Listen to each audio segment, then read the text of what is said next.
ಉಡುಪಿಯ ನಾಡಹಬ್ಬ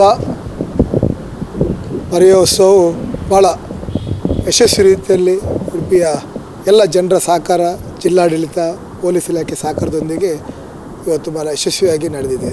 ಆದರೆ ಇದನ್ನು ಕೆಲವೊಂದು ವ್ಯಕ್ತಿಗಳು ಅದನ್ನು ಸಹಿಸಲಾಗದ ದೃಷ್ಟಿಯಲ್ಲಿ ಅದನ್ನು ರಾಜ್ಯಕ್ಕೆ ಪ್ರೇರಿತವಾಗಿ ಆ ಕಾರ್ಯಕ್ರಮವನ್ನು ಬಿಂಬಿಸುವಂಥ ಪ್ರಯತ್ನಗಳು ಮಾಡ್ತಿದ್ದಾರೆ. ಏಕೆಂತೇಳಿದರೆ ಆ ಕಾರ್ಯಕ್ರಮಕ್ಕೆ ಚಾಲನೆ ನೀಡಿದವರು, ಮೆರವಣಿಗೆ ಚಾಲನೆ ನೀಡಿದವರು ನಮ್ಮ ಜಿಲ್ಲಾಧಿಕಾರಿಗಳು ಸ್ವರೂಪ ಮೇಡಮ್ ಅವರು.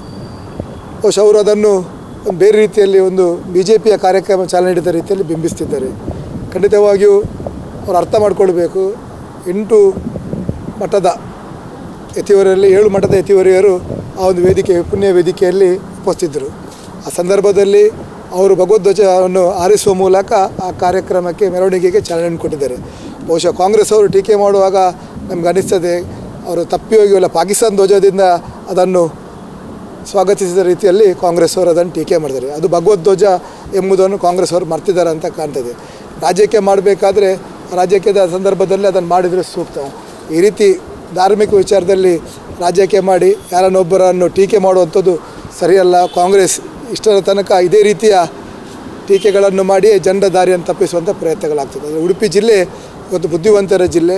ಆ ದೃಷ್ಟಿಯಲ್ಲಿ ನಮ್ಮ ಜಿಲ್ಲಾಧಿಕಾರಿಗಳು ಒಂದು ಯಾವುದೇ ರೀತಿಯ ರಾಜ್ಯಕ್ಕೆ ಪ್ರೇರಿತ ಕಾರ್ಯಕ್ರಮ ಅಲ್ಲದ ರೀತಿಯಲ್ಲಿ ಒಬ್ಬ ಜಿಲ್ಲಾಧಿಕಾರಿಯಾಗಿ ಅವರ ಕರ್ತವ್ಯವನ್ನು ಮೆರೆದಿದ್ದಾರೆ. ಬಹುಶಃ ಆ ಸಂದರ್ಭದಲ್ಲಿ ಜಿಲ್ಲಾ ಉಸ್ತುವಾರಿ ಸಚಿವರು ಉಪಸ್ಥಿತಿದ್ದರೆ ಖಂಡಿತವಾಗಿ ಜಿಲ್ಲಾ ಉಸ್ತುವಾರಿ ಸಚಿವರೇ ಆ ಕಾರ್ಯಕ್ರಮ ಚಾಲನೆ ಕೊಡ್ತಾರೆ. ಒಂದು ವೇಳೆ ಜಿಲ್ಲಾ ಉಸ್ತುವಾರಿ ಸಚಿವರು ಭಗವಧ್ವಜದ ಮೂಲಕ ಚಾಲನೆ ಕೊಡ್ತಿದ್ದರೆ ಇವರು ಜಿಲ್ಲಾ ಉಸ್ತುವಾರಿ ಸಚಿವರ ಮೇಲೆ ಕ್ರಮ ಕೈಗೊಳ್ಳಬೇಕೆಂಬ ಒಂದು ಡಿಮಾಂಡನ್ನು ಇಡ್ತಿದ್ರು ಎಂಬುದೊಂದು ಪ್ರಶ್ನಾರ್ಥಕ ಚಿಹ್ನೆ ಆಗಿದೆ. ಅದರಿಂದಾಗಿ ಜಿಲ್ಲಾಧಿಕಾರಿಗಳು ಜಿಲ್ಲೆಯ ವ್ಯವಸ್ಥೆಯನ್ನು ಒಳ್ಳೆ ರೀತಿಯಲ್ಲಿ ನೋಡಿಕೊಂಡಿದ್ದಾರೆ.